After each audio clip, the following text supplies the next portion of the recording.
Joining us now is former St. Petersburg, Florida Mayor Rick Baker, named the 2008 Mayoral Public Official of the Year by Governing magazine. He is the author of the brand new book, The Seamless City, a conservative mayor's approach to urban revitalization that can work anywhere.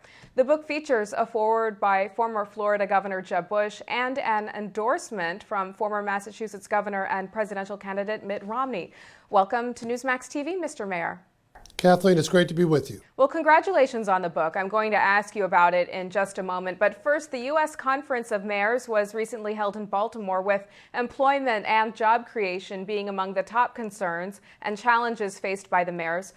Are President Obama's policies, which promote big government, suffocating local governments?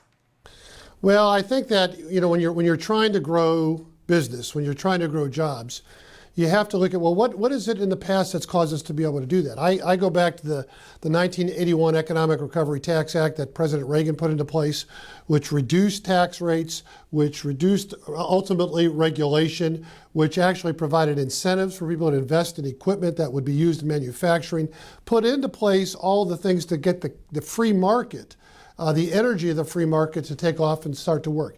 I believe that's the way you need to be doing it. And I believe that the fact that we haven't done that is one of the reasons that our economy doesn't seem to be moving. Some at the mayoral conference backed a resolution to end the Afghan and Iraq wars and channel that spending to cities. Is that something that you would support?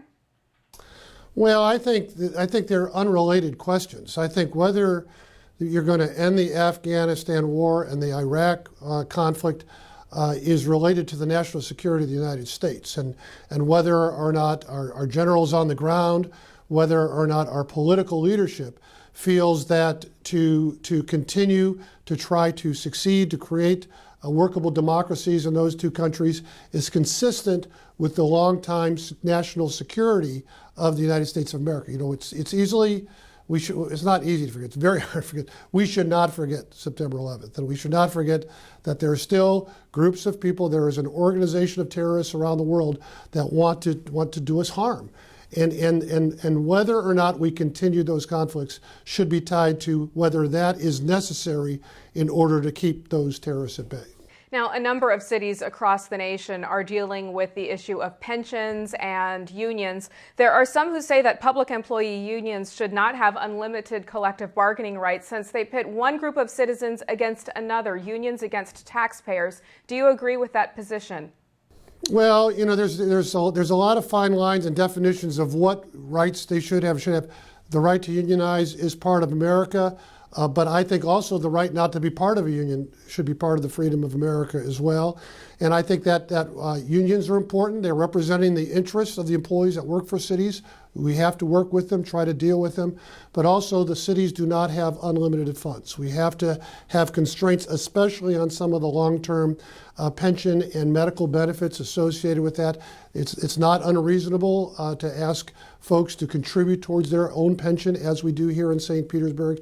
It's not unreasonable to put restrictions on long-term permanent medical support after retirement, as we do here and in other places. So I think it's a balance act. I think there's a good place for the unions to represent the interests of the employees, but I think the obligation of the mayor and the city council and those in city leadership is to protect the interests of the taxpayers as well. Now, in your book, The Seamless City, you write about your experience in City Hall, turning a city that many believed had seen its best days into a city on the upswing. Talk to us about what the Baker Plan involves and how other mayors can learn from you and your experience. Well, I think you have to approach running a city in some ways. It's not identical to a business, of course, but in some ways like you run a business. You need a strategic plan. You need to identify what is your mission. My opinion, your mission should be to work every day to improve the quality of life of the people that live in the city, with striving to become the best city in America. Every city should be doing that. And then you do that, we did with 5 points within a strategic plan to improve public safety. That's your number one job as a city. Make it safer every day. To work towards jobs and economic development. If you don't have jobs, if you don't have economic prosperity in your community, you're not going to go very far.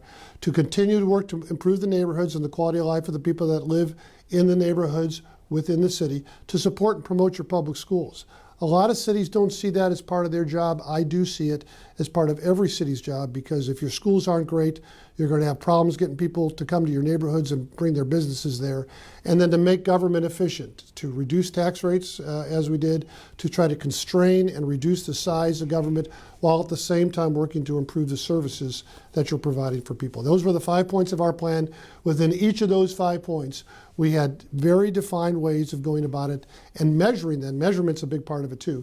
You have to measure whether you're succeeding. Now, in the book, you also write that you cannot run a government like a business, but some are saying that we need to start running the government like a business to get the U.S. out of debt and our fiscal house in order. What do you say to that? What I say is you can't run a government exactly like a business, but there are a lot of business principles that we need to employ within government. For instance, as I just said, do a strategic plan. For instance, measuring whether you are going to succeed or not succeed, measuring whether what you're doing is succeeding or not. Reducing tax rates, constraint, balancing budgets. I think you have to be fiscally strong. For a country to be secure, it's got to be fiscally strong as well. So I think all those have to be done. When I say you can't run it as exactly like a business, is because few businesses have to deal with public records laws and sunshine laws and a constituency that you have to keep on board with you as you're going along. So it's not, you can't run it exactly like a business in my opinion, but you have to work to try to employ some of the business principles into running a government. Now, you write in the book that by keeping America's cities great, you keep America great. Does fixing America start at the local level? I think it's got to be done at all levels, but the local level I think is one that sometimes is not always nationally talked about. And when you look at some of the struggles our country is having, they're happening in the urban cores. Some of the violent crime that's going on, the murder rates that are going on in some cities, the terrible fiscal condition that a lot of our cities have evolved into for a host of reasons over the course of years. So you have to work on improving the cities, I believe, as you are improving the country. But obviously, with issues such as national security, national debt, balancing the federal budget, those sorts of things need to be done on a national basis. All right. Again, the book is called The Seamless City. Former St. Petersburg, Florida Mayor Rick Baker, thanks so much for joining us. And again, congratulations on the book. Kathleen, thank you for having me today.